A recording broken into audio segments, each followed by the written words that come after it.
अनाथ बेटा। रूपा और शेखर सरिता विहार में रहते हैं। वो अपनी जिंदगी में बेहद खुश होते हैं।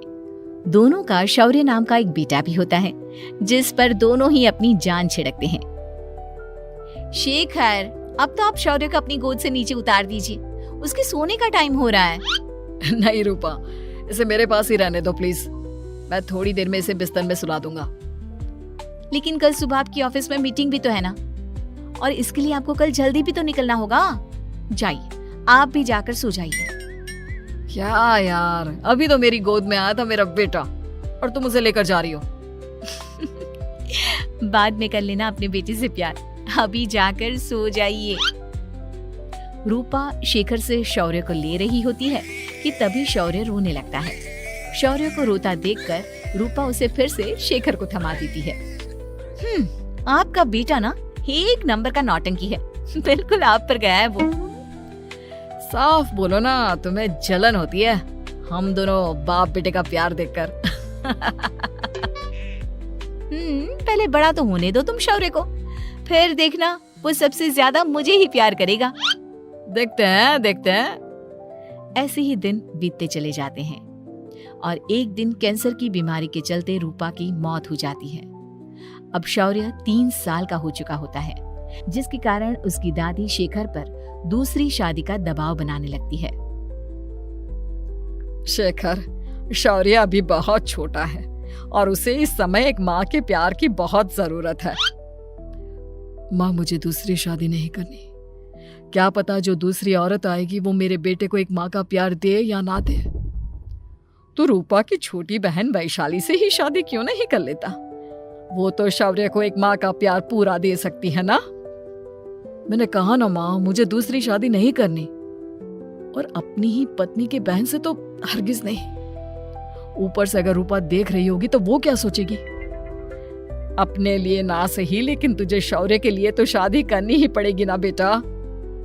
शेखर कुछ कहता उससे पहले ही अंजुमन उसे रूपा की कसम दे देती है, जिसके आगे मजबूर होकर शेखर शादी के लिए हामी भर देता है। देखो वैशाली, मैंने तुमसे शादी सिर्फ अपने बच्चे के लिए की है। मैं चाहता हूँ कि तुम उसे एक माँ का भरपूर प्यार दो। शौर्य, आपके साथ साथ मेरा भी कुछ लगता है। अगर आप मुझसे शादी नहीं भी करते, तब भी मेरा प्यार शौर्य के लिए कभी कम या ज्यादा नहीं होता। शादी के कुछ दिनों बाद ही शेखर की माँ की भी मौत हो जाती है। वैशाली शौर्य को एक माँ से भी बढ़कर प्यार देती है। शौर्य को लेकर वैशाली का यूं निस्वार्थ प्यार देखकर शेखर को भी उससे प्यार हो जाता है और कुछ सालों बाद शेखर और वैशाली का भी लड़का हो जाता है। लेकिन इसके बाद वैशाली का शौर्य को लेकर बर्ताव बदलने लगता है। वैशाली, मैं देख रहा हूँ तुम आजकल शौर्य का जरा भी ध्यान नहीं रख रही हो। मुझे पता नहीं था कि आदित्य के होने के बाद तुम इतना बदल जाओगी। आदित्य मेरा अपना सगा खून है और शौर्य दीदी का, फिर मैं दोनों में अंतर कैसे नहीं करूं? माँ भले ही दोनों के अलग अलग है, लेकिन पिता तो एक है ना। अगर मुझे पहले पता होता कि तुम इतनी जल्दी बदल जाओगी तो मैं कभी तुमसे शादी ही नहीं करता। हाँ, तो किसने कहा था आपसे मुझसे शादी करने के लिए? मैं थोड़ी ना आई थी आपके पास, आपकी माँ ही आई थी मेरे घर आपका रिश्ता लेकर। वैशाली, मुझे तुमसे ऐसी उम्मीद नहीं थी। गुस्से में शेखर अपना पैर पटकता हुआ शौर्य को वहाँ से लेकर चला जाता है। पापा, मम्मा मुझसे प्यार क्यों नहीं करती? क्या मैं उनका सगा बेटा नहीं हूँ, इसलिए मुझसे प्यार नहीं करती? मम्मा नहीं करती तो क्या हुआ बेटा, पापा तो करते हैं ना आपसे प्यार। कुछ दिनों के बाद, आज तुझे खाना पीना कुछ नहीं मिलेगा, चल चुपचाप से अपने रूम में जाकर सो जा। माँ, अब भाई को खाना क्यों नहीं दे रही हो? बेटा, तू आराम से खाना खा, इस नालायक की चिंता मत कर। एक दिन खाना नहीं खाएगा तो मर नहीं जाएगा ये। अगर भैया नहीं खाएंगे तो मैं भी नहीं खाऊंगा। तू अपने भाई का भक्त क्यों बन रहा है? ये तेरा सौतेला भाई है, सगा नहीं जो तू लक्ष्मण बन रहा है। माँ, आपको इतना भी नहीं मालूम, श्री राम और लक्ष्मण सगे भाई नहीं थे। श्री राम माता कौशल्या और लक्ष्मण माता सुमित्रा की कोख से जन्मे थे। दोनों के सिर्फ पिता एक थे, लेकिन माँ अलग थी। मुझे ज्यादा ज्ञान देने की जरूरत नहीं है, ये सतयुग और त्रेता युग नहीं है, समझे? आया बड़ा भाई का चमचा। इतना कहकर वैशाली वहां से चली जाती है। जिसके कुछ टाइम बाद शिखर वहां आता है और आदित्य उसे सारी बात बताता है।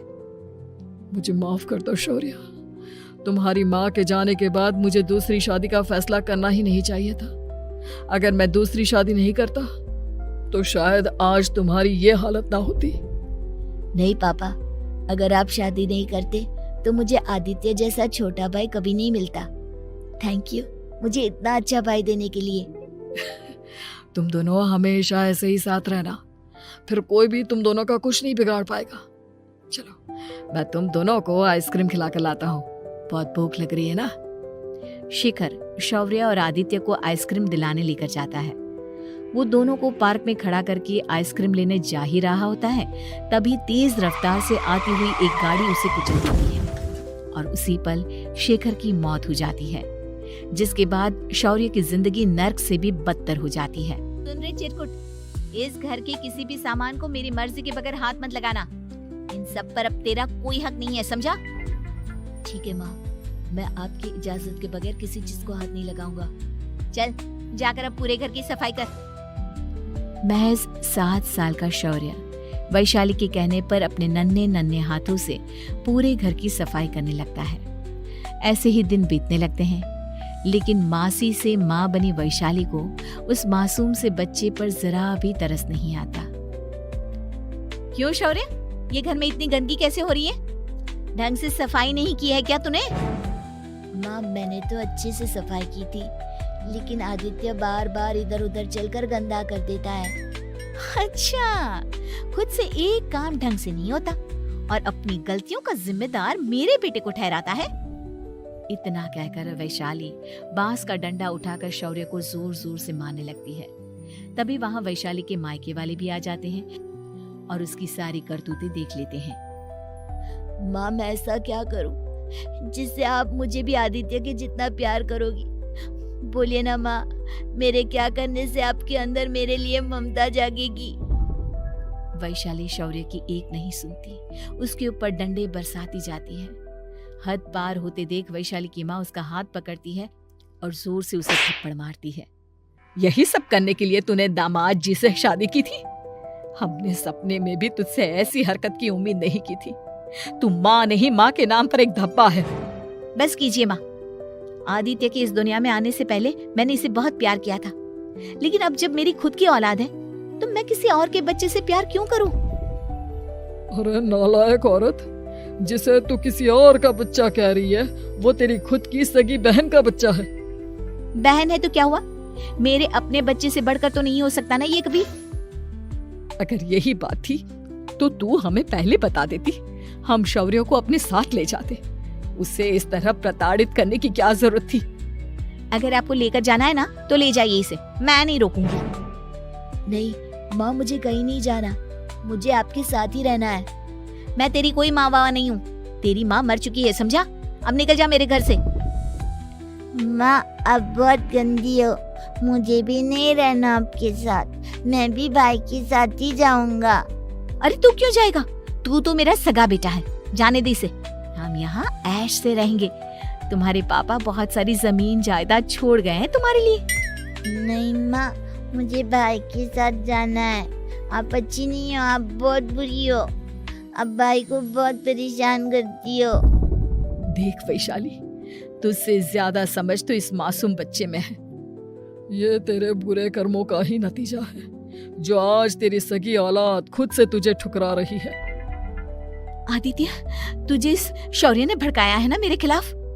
नहीं माँ, मुझे किसी ने भड़काया नहीं, पर मैं सब देखता हूँ, सब समझता हूँ। भाई बहुत अच्छा है, वो आपकी जैसा नहीं है। चलिए नानी। इतना कहकर वैशाली के मायके वाले आदित्य और शौर्य को अपने साथ ले जाते हैं और इस तरह वैशाली बड़े से घर में अकेली पड़ जाती है। 2 बेटों के होते हुए भी आज उसे माँ कहकर बुलाने वाला कोई नहीं होता।